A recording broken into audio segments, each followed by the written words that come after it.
السلام علیکم ورحمۃ اللہ وبرکاتہ۔ دوستو،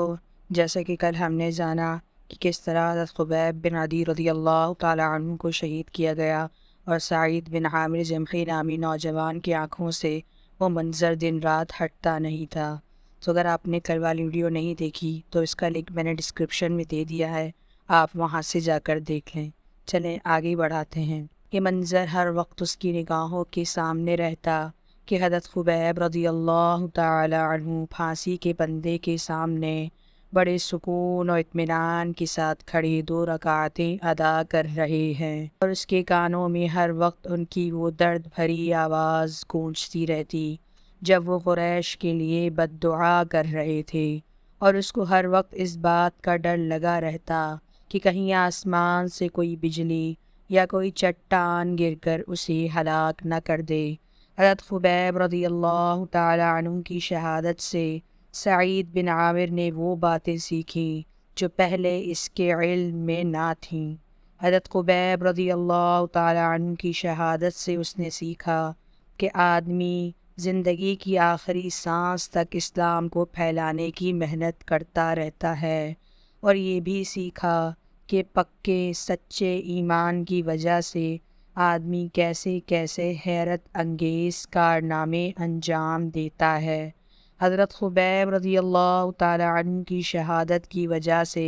سعید بن عامر کو ایک اور بڑی اہم حقیقت بھی معلوم ہوئی کہ وہ شخص جس کے ساتھی اس سے اس طرح ٹوٹ کر محبت کرتے ہیں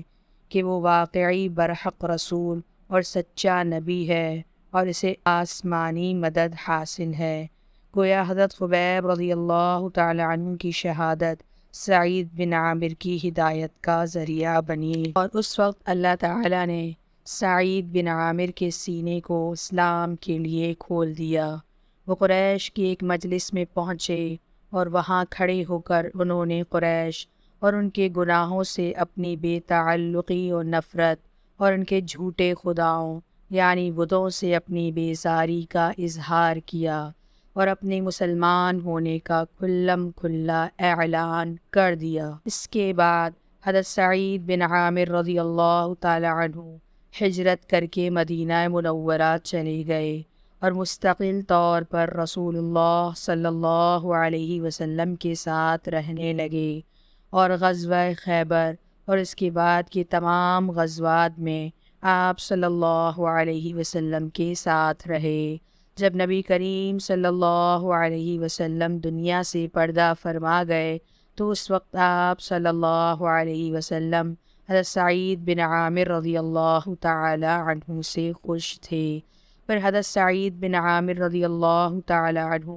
آپ صلی اللہ علیہ وسلم کے دونوں خلفاء یعنی حضرت ابوبکر صدیق اور حضرت عمر فاروق رضی اللہ تعالی عنہما کے ہاتھوں میں کھلی تلوار کی طرح ہر وقت دین کو پھیلانے والے بن گئے، اور انہوں نے اپنی تمام جسمانی اور دلی خواہشات کو اللہ تعالیٰ کی مرضی کے تابع کر دیا،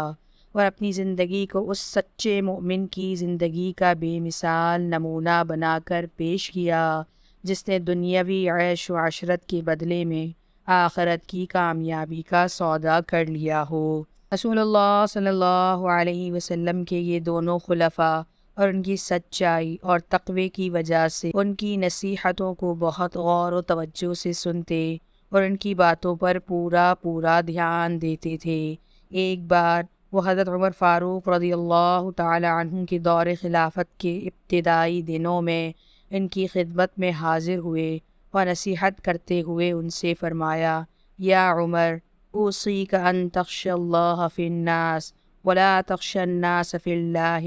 وألا يخالف قولك فعلك فإن خیر القول ما صدقه الفعل۔ اے عمر، میں آپ کو نصیحت کرتا ہوں کہ لوگوں کے بارے میں اللہ تعالیٰ سے ڈرتے رہیے، اور اللہ تعالیٰ کے بارے میں لوگوں سے کبھی نہ ڈرنا، اور یہ کہ آپ کی باتیں آپ کے کاموں سے مختلف نہ ہوں۔ بہترین بات وہی ہے جس کی تصدیق عمل سے ہوتی ہو۔ انہوں نے سلسلہ گفتگو کو آگے بڑھاتے ہوئے فرمایا: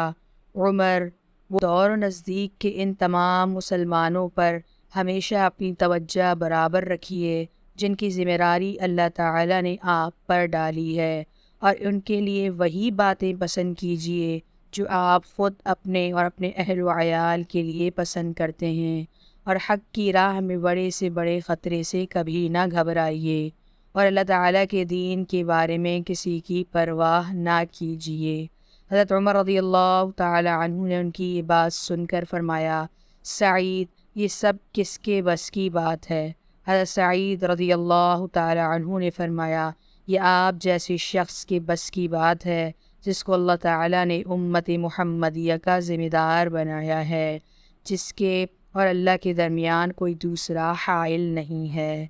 اس گفتگو کے بعد خلیفہ حضرت عمر رضی اللہ تعالی عنہ نے حضرت سعید بن عامر رضی اللہ تعالی عنہ سے حکومت کی ذمہ داریوں کی ادائیگی کے سلسلے میں تعاون کی خواہش ظاہر کی اور فرمایا، یا سعید انا مولوک علی اہل حمص، اے سعید، ہم تمہیں حمص شہر کا گورنر بنا رہے ہیں۔ حضرت سعید رضی اللہ تعالی عنہ نے جواباً عرض کیا، عمر، میں آپ کو اللہ کا واسطہ دیتا ہوں، مجھے آزمائش میں مت ڈالیے۔ دوستو، آج کی ویڈیو یہیں ختم کرتے ہیں، کل پھر سے اس سلسلے کو دوبارہ شروع کریں گے۔ اگر آپ کو یہ ویڈیو پسند آئی ہو تو ویڈیو کو لائک کر دیں اور چینل کو سبسکرائب کر دیں۔ السلام علیکم ورحمۃ اللہ وبرکاتہ۔